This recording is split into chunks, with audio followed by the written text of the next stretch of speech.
So one other thing that's noteworthy about spherical geometry is the changing definition of a line. So in coordinate geometry or Euclidean, we are very familiar with lines. They go on forever in both directions. They can be parallel to one another, they can be perpendicular to one another, or intersect at any old angle.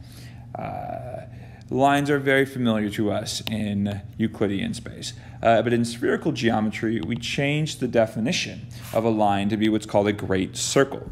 And that is the circle that goes around the equator of the sphere, so to speak.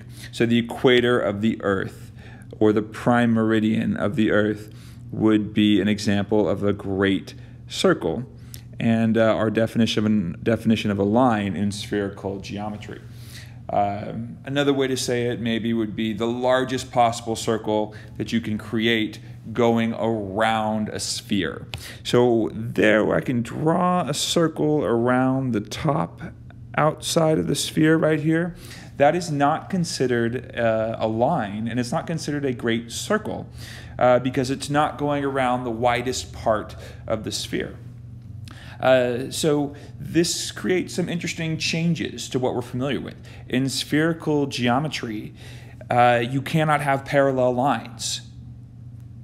You can have as many great circles as you want. One of them will be perpendicular and you can have perpendicular great circles, but you cannot have parallel because circles that don't go around the widest part are not considered lines. They aren't considered great circles.